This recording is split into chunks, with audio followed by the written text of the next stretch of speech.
Welcome to Conversations with a Wounded Healer. I'm your host, Sarah Bueno. I'm a psychotherapist, teacher, consultant, and most importantly, a wounded healer, living and working in Chicago, Illinois.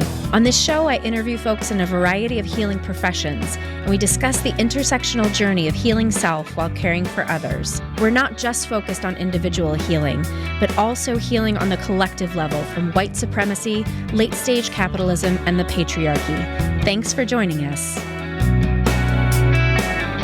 Hello, it's episode 200. OMG, can you believe that we're here? I guess I was going to say I can't believe that we're here, but also I can because I, in some ways, am a very rigid person. And if I say I'm going to do something, I fucking do it. And I fucking did it, y'all. I have been doing this podcast for almost 5 years now. In March, we're going to have our 5-year anniversary. And this is episode 200. So I have had 200 conversations with amazing people about the intersectional journey of healing self while caring for others in this fucked up, crazy world. And when I started this in 2018, Lord knows I had no idea there was going to be a pandemic, all the racial reckoning that's happened. I didn't know who I was going to be 5 years from now. So I don't know, y'all. It's just pretty cool. And I am really excited to be here and really appreciate those of you who have shared this journey with me. I was reflecting that I have made so many friends through this podcast, not just folks that I've interviewed, but also folks who've reached out to connect with me, whether it be through social media or Patreon or in one of my groups. And it's just been the coolest experience. And I've told y'all that I'm transitioning to a new business. And a lot of people are like, oh my God, are you still doing the podcast? Yes. As long as I can afford to do the podcast, I will be doing the podcast. And I can't promise that it's always going to look exactly what it looks like right now, but I can tell you that it's the best way to have conversations with cool people. So I don't plan on giving this up anytime soon. So one thing that you're going to be hearing today is I put a call out there to ask listeners to share what they had learned from the podcast or what was meaningful to them about the podcast. And I had several folks come back to me with either written notes or they gave me voicemails, and I'm going to be sharing those with you today. So I just wanted to say to all those lovely, amazing people who shared their voice or their words with me, thank you. So again, I'm really, really appreciative that people would take the time and, it's good to be loved, right? So I've talked before about how sometimes podcasting can be really lonely because I sit here and do it by myself and I don't always get the feedback. And it's not about the feedback, but let's be honest, sometimes it's about the feedback. So thank you for sharing your words and your support and your friendship, because these people have become friends of mine. So thank you. One more announcement before we get into the juiciness of this episode, this celebration of 200 episodes. I have a couple groups that I'm going to be starting in the beginning of 2023. And so I wanted to share a little bit of information about those with y'all now so that you can start booking. So the first one is called Wounded Healers as Leaders. So basically, I, as a practice owner, have known how painful and challenging it is to be a group therapy practice owner. And I think part of why I've been put through this gauntlet in my life is so that I can support other people who are going through that. So the Wounded Healers as Leaders is going to be starting at the beginning of January, and it's going to be a 6-month-long process where I invite other folks who identify with sort of that wounded healer identity and who are also group practice owners. And we're going to create, oh great, there's leaf blowing now. Sorry, y'all. This is the suburbs. There's leaf blowing. So we're going to create this really special group where people can share not only logistical support for one another, but really share that emotional support that it's hard to get from other people who don't know what it's like to own and run a therapy practice. So we're going to link all of this in the show notes. So don't worry, you don't have to remember it all now, but that's Wounded Healers as Leaders. And then the second group, I'm going to be offering my third third installment of Wounded Healers virtual groups. And that is for just any individual who works in the mental health field and wants support from other like-minded people. And we've done 2 cohorts already, and it's just been really juicy and really sweet. And again, it's a really cool place to be able to connect and support one another and focus on our own healing. So that's what I've got for you in terms of offerings. And now we're going to shift to today's wonderful guest. So we're doing a throwback, y'all. My second guest ever was a woman named Sarah Wolfman, and very shortly you'll get to hear how amazing she is. She was really transformational in my own healing process, and I've now come to call her a friend, and she's somebody who I don't know, I just feel this like warm, motherly, caring love whenever I'm in her presence. And I'm so grateful that she was willing to sit down with me again and spend some time sort of reflecting on what's happened over the past few years since we talked first. So I'll tell you a little bit about who Sarah is in her own words. I am passionate about embodiment as a tool for transformation. What began as a melding of pain management and yoga has evolved into a synergy of postural alignment, dynamic movement, chronic pain and trauma release, mindful living, healing touch, and somatic experience therapy. We all share the potential and capacity to live a healthy life. Our unresolved stress, traumatic experiences, and temperament sometimes moves us off center, potentially causing anxiety, depression, and dysfunctional behavior. Specializing in transforming trauma and chronic pain, my intention is to assist clients in feeling curious and inspired and empowered by life's challenges rather than being overwhelmed and defeated. So please enjoy this conversation for our 200th episode with the lovely Sarah Wolfman. Hello, Sarah. It's been 15 minutes since essentially we were supposed to start. We were both futzing around with everything. It's definitely Mercury retrograde right now. And it won't be by the time people listen to this, but as we're recording, wow. Full moon's all over the joint, man. Right. Full moon was 2 days ago. Yes. And Mercury retrograde. Oh boy. So how are you today, right now, in this very moment? How am I today, right now, in this very moment? Well, let's start slow. I'm breathing. So that's always a plus. I'm good, honey. I'm good. There's riding the wave, I would say. Yeah. Me too. Yeah. That is what we do. It is what we do. So this is the 200th episode, and we were just talking about what the hell are we going to talk about today? And for the 200th episode, I sort of just wanted to do like a look back on life and, what has happened for both of us personally and professionally. And I have a lot of cycles that are coming to a close right now, and then something new is starting. And so I figured you would have something to say about that. And Sarah Wolfman, which I'll let you introduce yourself again, but Sarah Wolfman was on our 3rd ever episode, my second guest ever. And I just thought it would be lovely to kind of go back to where we started and see what's up now. It's a privilege to be here, honey. I'm excited to hear about your cycles. Great. Cool. Well, let's start with you though, since you're the guest. So do you want to introduce yourself if people didn't hear that episode number 3? So my name is Sarah Wolfman. I work as a Somatic Experience Practitioner, helping clients regulate and feel better at feeling better. Let me rephrase. I'm not mad about that. But it's mostly just my friend Dory Silverman, who I will quote, who I love. I love Dory too. Her big statement is it settles your shit. Yeah. The work is around that. It's kind of learning how to navigate what's rolling inside you at any given time.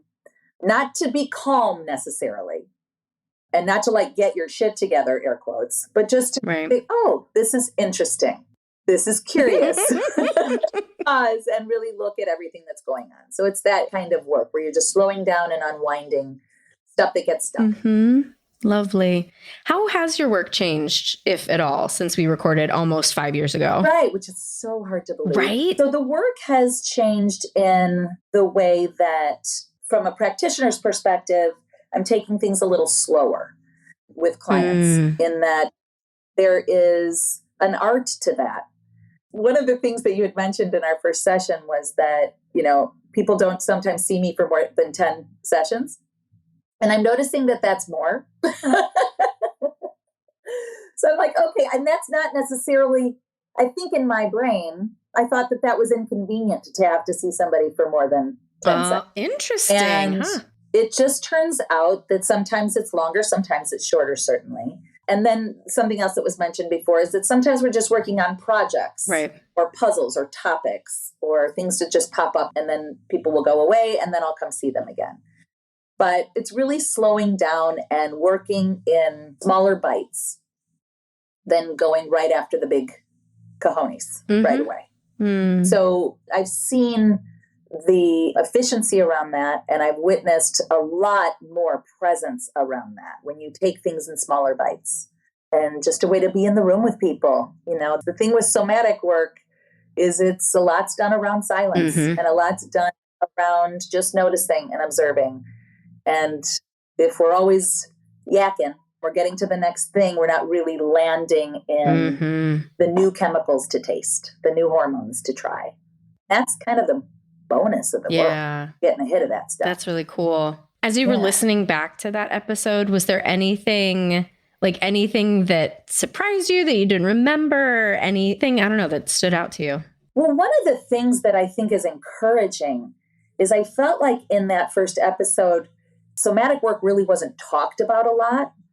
People knew about it, but not like they know about it now. Yeah. There's one thing that the pandemic has done is bring the body into the field in kind of a mass way, because it's being talked about all over the place. Yeah. And that's encouraging certainly from a place of work, but also just for the general populace. It's like we have a different way of communicating with people, a different way of understanding how our systems are firing, potentially more compassion for the way we're showing up in certain places and ways.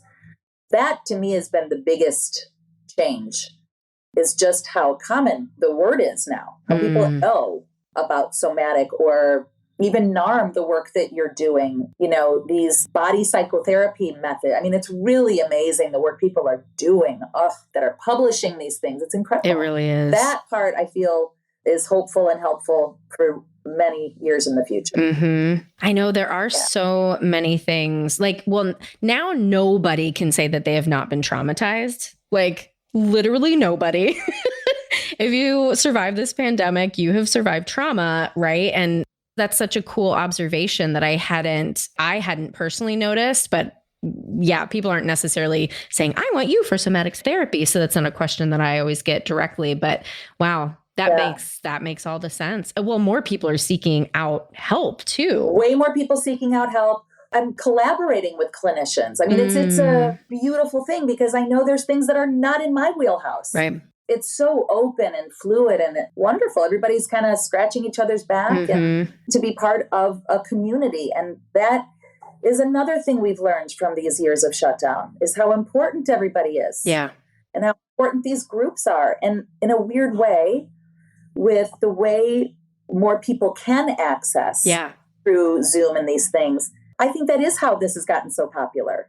Because even from an aspect of the trainings, so many of these trainings were now online. Right. Or just places was, first of all, expensive, right? And rather privileged. I mean, if you think about how you can log on something, save it for when you have to, do it at your own. It's really amazing. Yeah. And I hope that doesn't change. Agreed. Because people really want to learn. Yeah. I mean, I know for the speaking gigs that I'm doing, it's still hybrid. There are some conferences that are finally going back in person, which conferences were terrible online. Let's be honest about that. But yes. So conferences going back in person, but trainings, the hybrid is amazing. Right. What did you do right at the beginning of the pandemic when we weren't going out? Because you've been doing touch work a lot. Right. So I did it virtually. I did a lot of mindfulness scanning, and just kind of the same in the beginning. It was sort of the people that I had been doing touch with had visceral memory of the touch work to kind of navigate that from the body. Hold on. That is cool as shit. It was really cool. I was like, there's no way this is going to work. And I don't know. There's something out there. But I think when you're that tuned in And at the same time, that pulled back, right? There's room and focus. There's space. These pieces can become intimate. And frankly, we were all so hungry for it that I think we made it work. Right. We just made it work.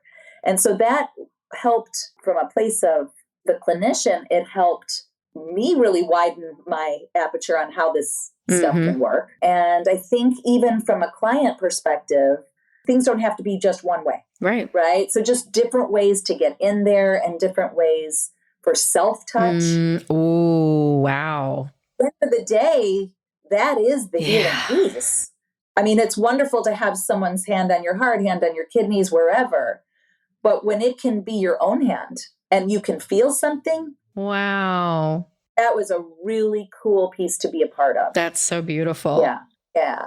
That was fun. Yeah. So that was with that. And then I started seeing people in person, I want to say the beginning of last year, maybe a little earlier. Wow. So you did that for a long time. Yeah. I wanted bodies in here. Absolutely. And because it's really, it's such a small space and it's just me and the other person too. So we were safe about it. Oh, yeah. That's so cool. We kind of went in different directions, but anything else about our previous conversation that stood out that you wanted to bring back or anything? We talked a little bit about, you had brought up a couple times in our previous conversation about people have a choice. You're talking about the concept of we can choose directions. In reference to at the top of our interview last time, you had mentioned your friend. And I kind of wanted to touch into that a little bit because there is something to that even though we may have a choice, when we're in overwhelm, we don't feel we do. Yeah. And there's a lot there that whatever side of the chair we're on, right? We're either witnessing it or we're experiencing it on ourselves, where we get in these spins and we can't see a choice. Yep. To normalize that, because that's a big player somatically. It's a big player in our life. Right. And then we move into those thought spirals. Part of the work is around being able to have that, whatever you're feeling, potentially play with expanding it to more parts of your body so that you can get through that thick top hard layer and see what else is there. We have these cells in our body, these little peptide cells, send information all over our form and into our brain. But when we move into these places where I don't have a choice, like it's that tight, it's almost like there's one cell just getting jammed with all the information. So from a place just to touch back in terms of that topic around having choice, around feeling something other than that acute feeling, it is really the art of being able to expand whatever's there and recognize that our bodies are strong, right? And they're big. We just 2% is where the brain, too. And our legs especially. So it's like these things when we get so cognitive around that trap, and to just have some compassion. I mean, it's easy to say, right? Have some compassion for yourself, which we get, but it's really meeting that lack of choice where it's at, meeting it, spreading it. What else? Because I think we can get lost in, well, why? Well, can't you see there's all these, but you're great at this, whatever. Oh, yeah, that doesn't work. That is so not the thing. That's more of where I'd like to see the work be embodied a little bit more and tap into that power of our bones from a place of navigating these tricky pieces. We spent all that time in lockdown with these little pockets of in Yiddish, we would call it schmutz, like stuff that just gets stuck places, right?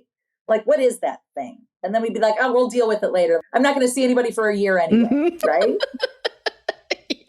But we can spread that stuff and see what's there. There's a lot of surprises, a lot of backstory, a lot of help within. Yeah. When we can spread that stuff out, we may then find an actual choice instead of looking for it just up here. Yeah, I really like the concept of spreading it out. And when I think about, because in NARM, we would say when people are really struggling to see the other choices, that's child consciousness. And yeah, I mean, we talk a lot about expansion. And so when we can expand, we do see other choices, and it does have to be embodied. And that's how NARM works. So it's just But I love the thought of that, because I'm thinking of a couple clients where things just really seem to get stuck. And maybe that's something I'll try next time. It's like, okay, you're feeling this feeling. I wonder if you spread it out and see what happens.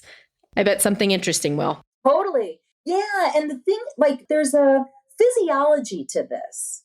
We've got big legs as humans. We're strong in the lower body. We've got glutes, hamstrings, quad. These are strong parts of our body. But when they aren't able to help with the emotional navigation, fight, flight requires legs. Right. So we get this jam in the throat, jam in the heart, the pain in our bellies, all of these things. But if we can give it to the parts of our body that can actually hold it, there's a whole other world there. Yeah.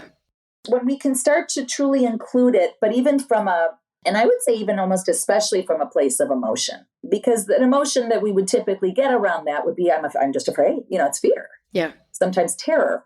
So these things require space, but then if I spread it out, and it's like, it's the opposite that actually happen. Right. Yeah. I can hear one of my clients in particular. I know that the reaction would be, but it's going to take over me. Right. But it's the tone of that. Yes, they're right. But instead of just taking over your heart, instead of just taking over your neck, it's these things. So it's just another thing to bring into the room to help. Yeah. That's really cool.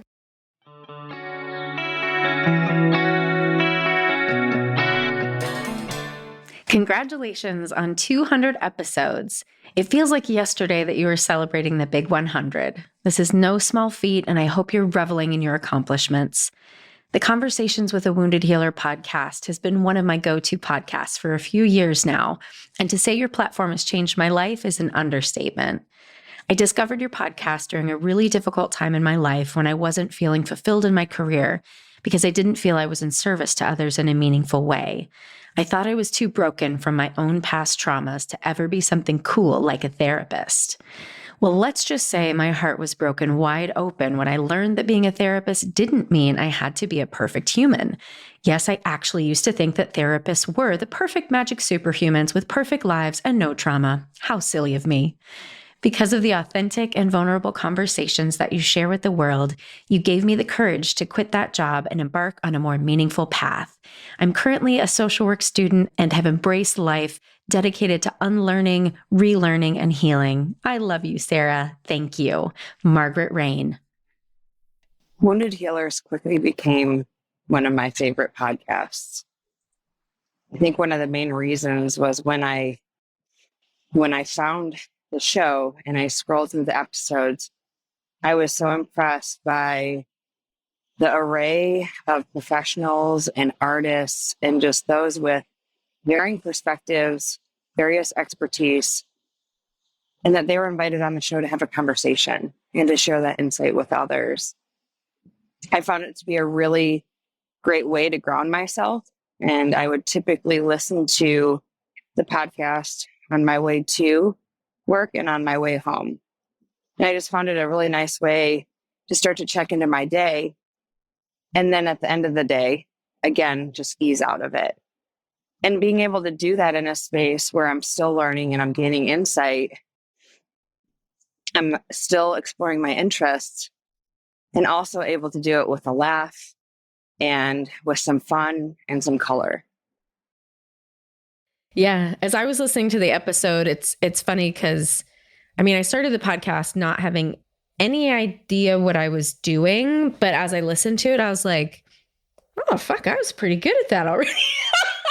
You were, God, she hadn't done that many. No. And I might have even, you might have been the first interview that I did, even though I published another one first. I think yours was actually the first, and I say that not from a narcissistic place, but from this place of oh, I am good at this. I'm naturally good at this. And it feels really good to recognize that. Yeah. And it was so really beautiful to listen to our relationship.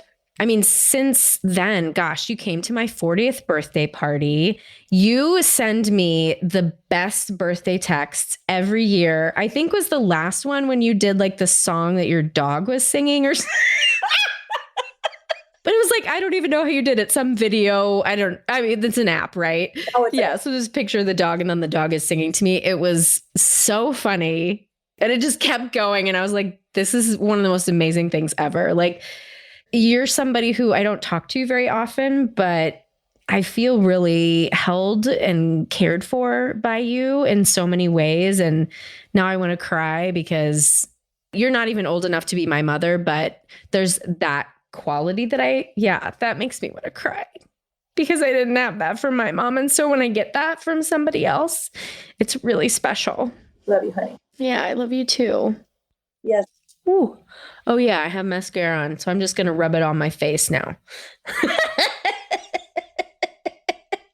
Oh my God. Yeah, I've been moving and like there's probably like 5 times in the past month that I've worn makeup, so I forget now that I have it. So since the pandemic, I mean, I know your work has changed considerably, right? So your work has changed, the office, you've got more We people. have more people. It's a new office. I'm selling the business. So the listeners know that, but you don't know that. Wow. Yeah. Mazel tov. Thank you. You're welcome. Yeah. My executive director, Rael. So if you're listening and you haven't heard that episode with Rael, it came out February of 2022.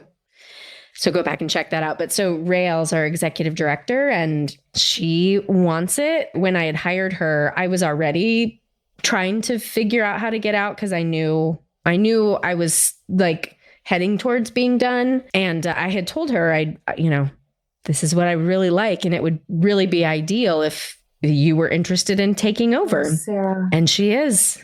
Oh, Yeah. Sarah. Wow. Yeah. But so, yeah, I told you before we started recording that there are cycles ending and that's one big one. And it's funny because I like all of the work that I've done over the past several years. Oh, that was another thing too, that I recognized listening. Like I had a big mental breakdown in 2020 and then a big healing thing around a lot of sexual abuse stuff that came up. And listening back, it was helpful to remember how much work I had done up until that point, and then also think about everything that's happened since then in my personal work. Was that the impetus to the change for the work?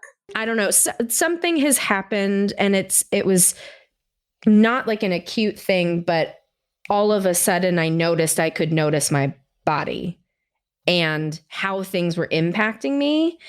And I moved to Skokie. Everybody knows now Skokie. And we moved here because my nervous system just can't tolerate the city anymore as much as I used to be able to. And with the practice too, like I just know I'm done. Like inside is saying you are done. These are things that I think are really important, right? Like, what is your feeling of, I'm done? Yeah, that's a really good question. I mean, how do you describe energy? I mean, I guess what happens for me is I can't give you like, it feels like something physical in my body, but the image that comes up is just like closing a trunk or something like that. That's what comes up when I think about what does that feel like. Okay. Is there any kind of liberation for you around it? Oh, yeah. And I'm so happy for you. This is incredible. Yeah, it will be.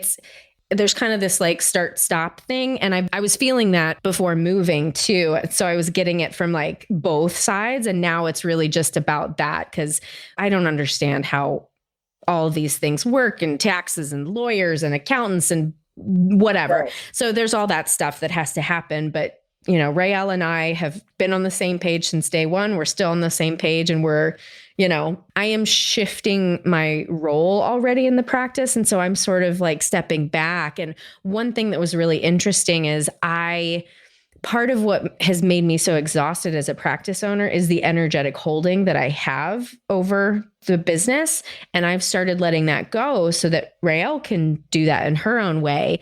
And they felt it. The team felt it. And there was a moment of kind of like, what's going on, and chaos and anger and all of these things. And I recognized like, oh yeah, I mean, I didn't think I needed to communicate that necessarily to anyone, but I think it was probably like the gap between me pulling back and Rael stepping forward that energetically felt unsafe for people, or like there's nothing there to hold me. Isn't that funny? No, it's palpable. I mean, this is how this works. You're the mama, right? Yeah. It's hard not to have that role, to step into that as a practice owner, as, you know, a person that cares so deeply about so many, with all of yourself. Right.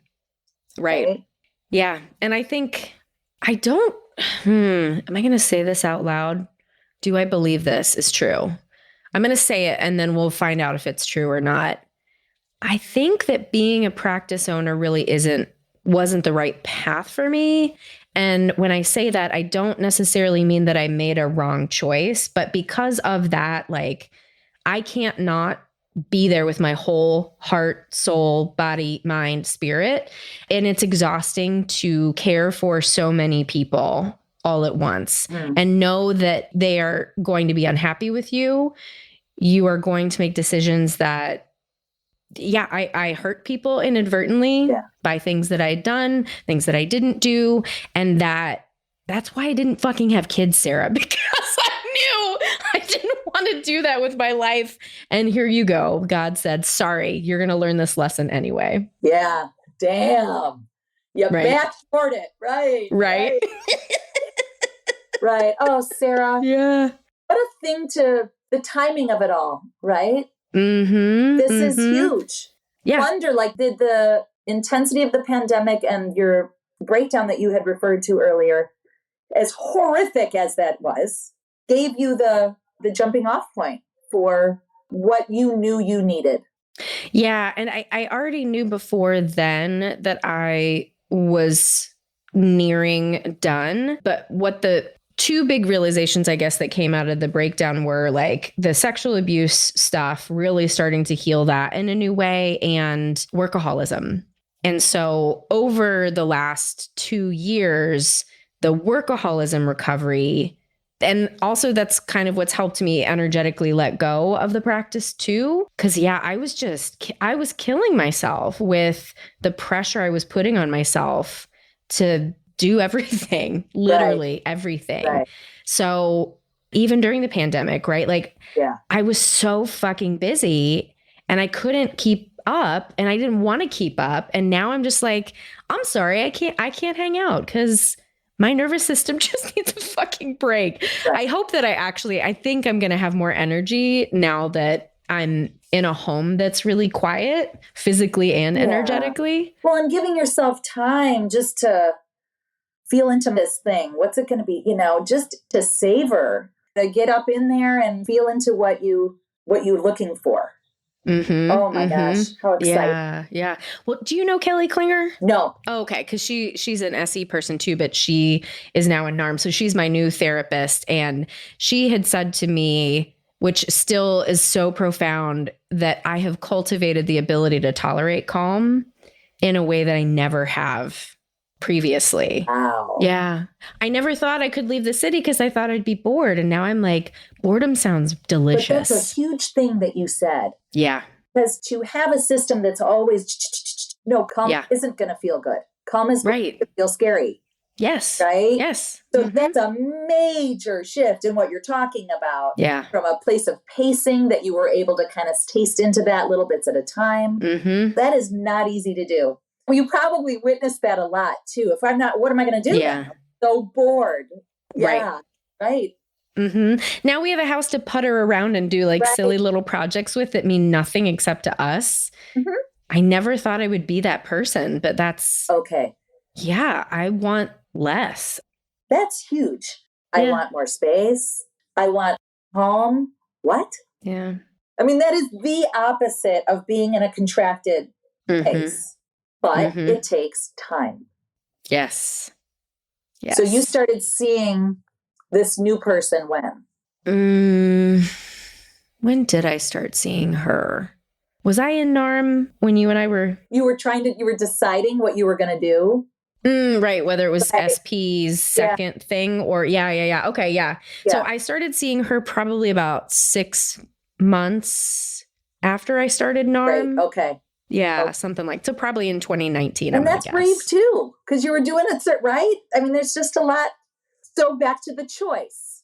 that's curious. What made you do that? I knew that I really wanted to learn the model because the model makes so much sense to me. Like, this is kind of weird, but like whenever I learn something, it's like I already knew it. Like my body knew it. My system knows it. My brain didn't know it. And so it felt like so right. And the best way for me to learn anything is from the inside out. So I knew I wanted a NARM therapist. And oh my God, I still love Susan, my previous therapist, but I really specifically wanted to learn NARM. Mm-hmm. And I knew that NARM had a lot to give me. And it really did. It answered like my biggest question before I started NARM was like, I still am plagued with shame. Yeah. And NARM really helped me turn that around. Wow. Yeah. This shit Brene Brown stuff could never touch. So interesting. Yeah. Because it's not as though you weren't working on it. Right. Exactly. Yeah. I mean, for me, it was, I don't know how much you know about NARM. I know just the kind of the gloss over. The basics. Yeah. I think the biggest piece for me was about agency, right? So agency is knowing that you have choices and knowing, responsibility is not the right word, but that you have responsibility to yourself, right? Yeah. And what I learned about myself through NARM was that agency was threatening to me. And so it was much, much easier for me to continue to shame myself and blame myself and hate myself and all those sorts of things than it was to allow myself to know I could do it differently. And man, the fights that I had with myself in front of the therapist, because I mean, she was so patient and so amazing. And yeah, I should interview her at some point. That would be super fun if she would do it. But yeah, the fights that I would have with myself. And I guess that was the thing is she's like, you're fighting with yourself. Like, you're not fighting with me. You're angry at me because I'm, really holding up the mirror. And so like, once I sort of got over that hump of like, okay, I do have agency and it's not going to kill me to recognize that. Right. That was the big shift. So when you would when you would have those internal arguments, or frankly, it sounds like you had them out loud, but just in front of somebody. Yeah. It was okay for you to get mad at the part. Yeah. Yeah. So we were basically just kind of tracking where the brain wants to take it, right? And basically the bottom line is like every time you expand, like get closer to what it is that you want for yourself, then, oftentimes immediately the negative thought comes in, the self-hating thought, the blaming thought. Mm-hmm. Yeah. And so it's really literally just like, oh, isn't that interesting that happened? And that's what would make me mad. Mm-hmm. Because I should just be able to fucking love myself or whatever, right? Of course. Just love yourself. Yeah. Right. Yeah. Love the tone. Right. Right. Exactly.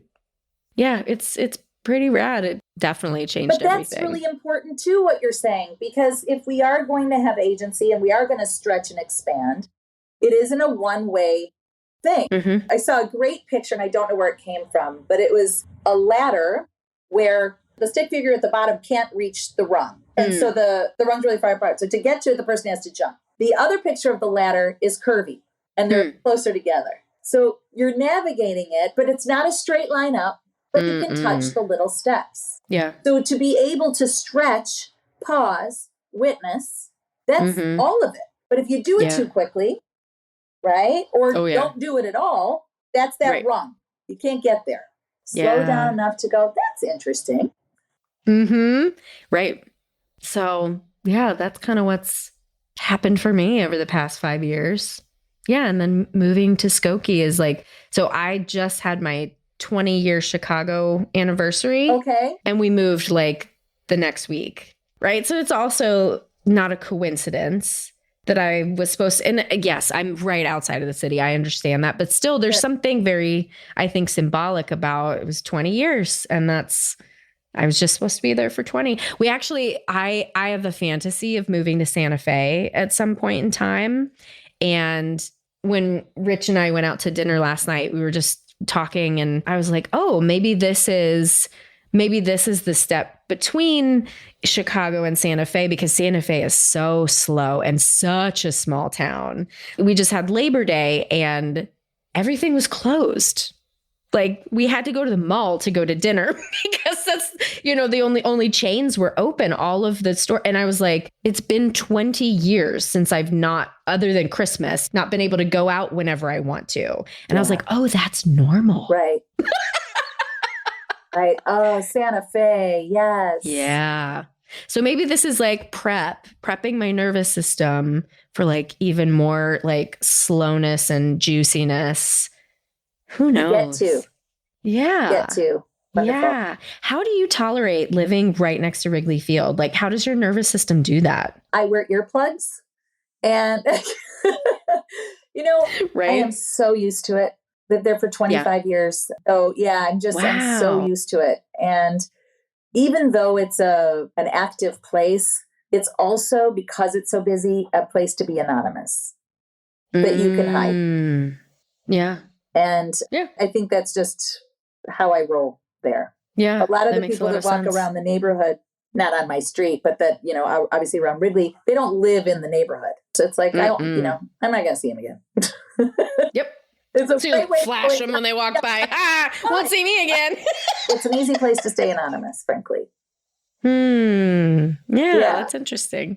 The secret. That's cool.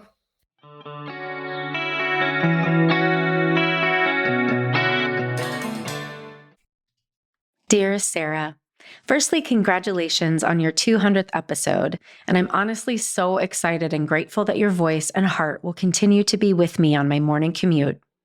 I'm delighted to have an opportunity to share with you and your listeners what my journey with Conversations with a Wounded Healer has brought into my life.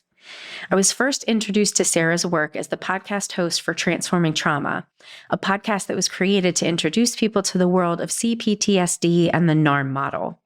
I then proceeded to tune into her podcast and began my listening relationship with Sarah. Within the first episode, I was hooked. Her voice in particular, her laugh and cussing made things seem a little lighter at a time when I was experiencing a dark night of the soul. I was struggling with my mental health, menopause, and the pandemic. Through a great deal of pain and struggle, I kept listening to Sarah's podcast and appreciating her vulnerability and courage. It was a real lifeline. I felt tremendous shame, self-hatred, and doubt that I should continue in the field once I started to acknowledge my own trauma.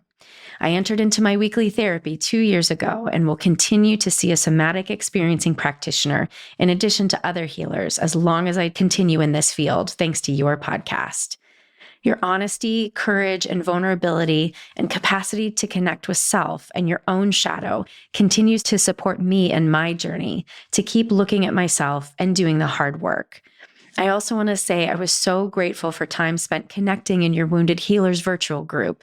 It came at the right time, and I would recommend it to anyone looking to continue on the journey to be with self and others in this amazing but challenging profession.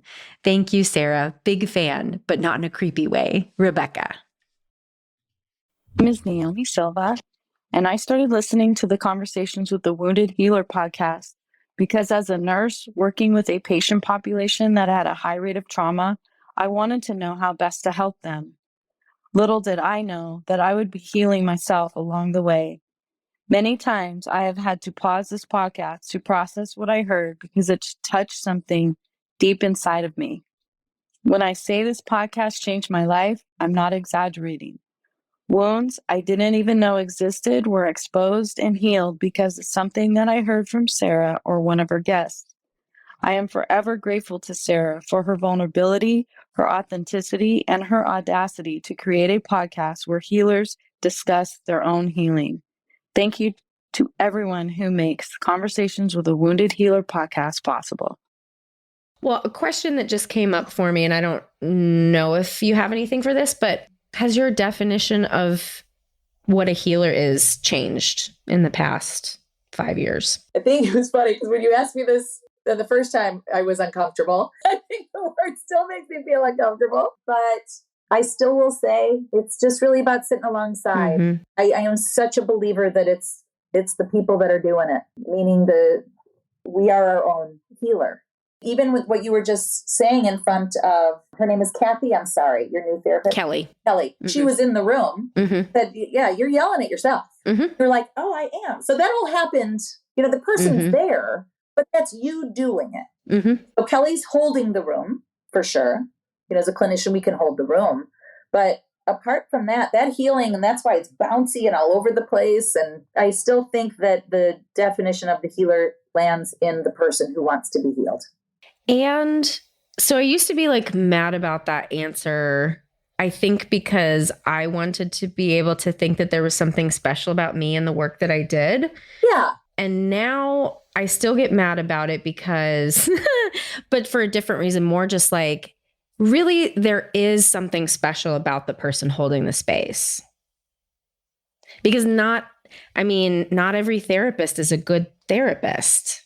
You know what I mean? And so what I want for like you and other people that I have on the show, like my wish is, and it's hard because I get it, on the other side of the couch, I get how hard it is to take any sort of credit because it doesn't feel like mine. And yet I guess I can sit in like, I'm good at what I do. Yeah. Yeah. I can sit in that, and I can sit in the fact that I've worked really hard to feel into my own container. Yeah. And to build boundaries around it. And that I can settle into comfortably and own. There's no question about that. There's not a lot that ruffles. Yeah.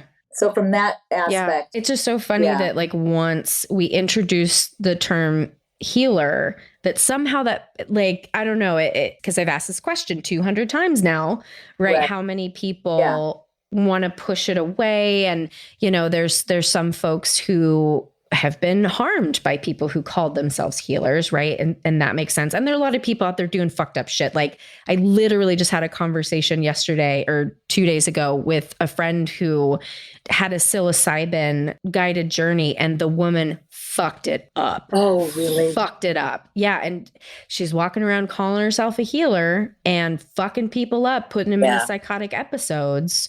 Just, it was terrible. I mean, and that just makes me think too of, there's in social work, at least they're trying to abolish the testing because it turns out the tests are racist. No shocker. And so they're trying to abolish testing. And at the same time, there has to be some sort of gatekeeping for the people who shouldn't get in, right? The people who are going to cause harm. I think it should be fucking therapy. Like you should have to go to therapy and pass. That's a really good point. Ooh, yes. I'm going to tell ASWB, you have to not be a narcissist and you have to not be a psychopath. And if you're not a narcissist or psychopath, you're going to at least not harm people. Correct. But there are so many. Oh, it's terrible. Ugh, there's just a lot of harm. And I think, I can appreciate where you're coming from with the word, but I think it is a charged word. And I think we do have to be mindful of it because it's powerful. And when you start, there are ways to take advantage of the term and the label and almost in a cult-like fashion. And that's not, I have no interest in that. Yeah. And that's why I'm really careful around that. Right. It can ping into icky. I know. Yeah. I've been watching a lot of cult stuff lately too, which is so interesting from the outside, but horrifying if you've been a part of that. And I know a lot of people who have been. Yeah. Yeah. There's a reckoning of the truth, I feel like that's happening right now in our culture. And how do I say, sometimes I've recognized now, this is the other thing, like somatically, I recognize when it's not a thought I'm having, it's more of like a spiritual sort of like maybe download because things are coming in and I don't really have the correct words to get them all out, but see if I can figure this out. Like, I'm teaching and I've never had this issue before, but so I teach like a clinical addictions course and we were talking about that addiction is not a choice and all the different models of addiction and started talking about, if somebody was a drunk driver and they hurt somebody, like, well, I was basically, I think, talking about having empathy for people who become alcoholics or addicts. And one of the students was like, yeah, but, I shouldn't have empathy for somebody who kills somebody in a drunk driving incident. And I was like, yes, that you can have accountability and empathy at the same time. And I've never had to say that so distinctly before.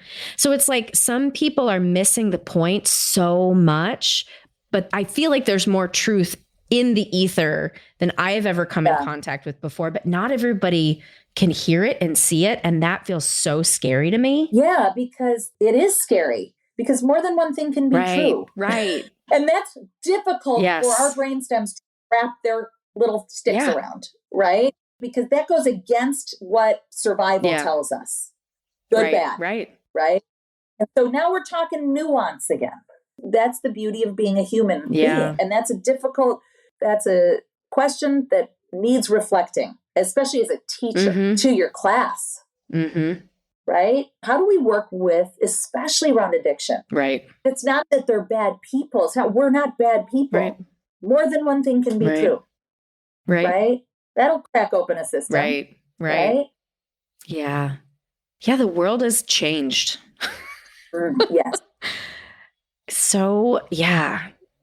I'm just stumbling over myself now because I'm just kind of in awe at where we are. Yeah. And curious about what the fuck is going to, how are we going to get out of this? So this is the other thing, these small bites, little bits at a time, right? Because these are big things we're working with. And what is our wish? What do we want? What do we desire? What's the plan?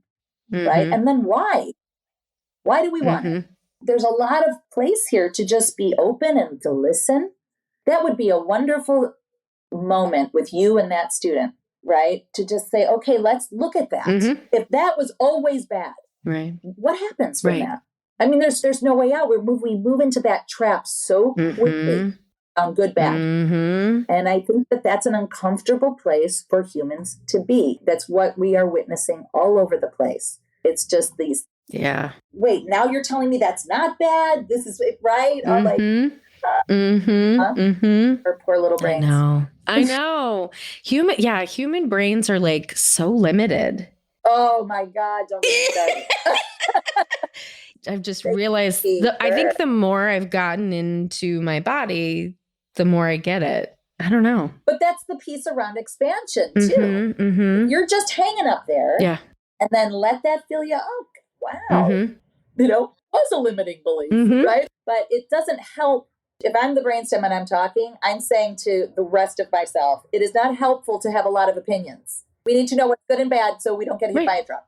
Yep. So that would be that student. Yes, I hear you. And yeah, exactly. Interesting. So you're teaching, how many people are in the class? I think 18, 19, something like that. Wow. Yeah, it's fun. It's fun teaching little baby social workers. Yeah. Right? Are you going to continue to do that too, hon? Oh, yeah. Okay. Oh, yeah. I really enjoy that.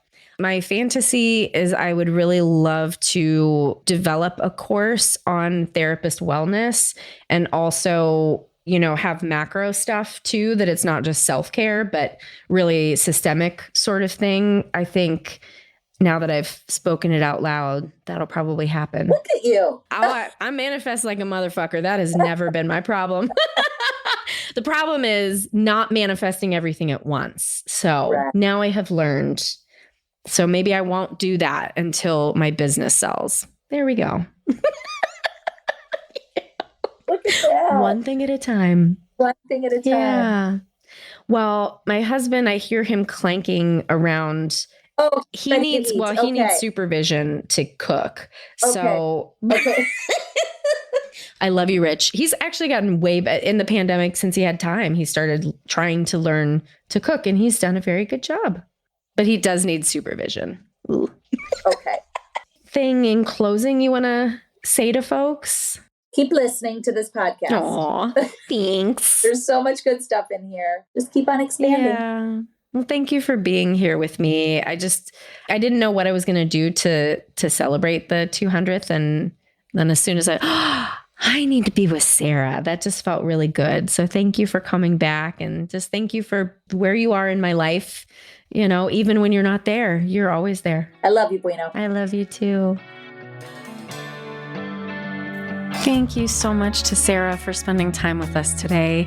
And another special thank you to the folks who lended their voice and their words to tell us everything that they loved about Conversations with a Wounded Healer. So thank you, Brittany. Thank you, Naomi. Thank you, Margaret. And thank you, Rebecca. I really, really treasure your words. Thank you so much.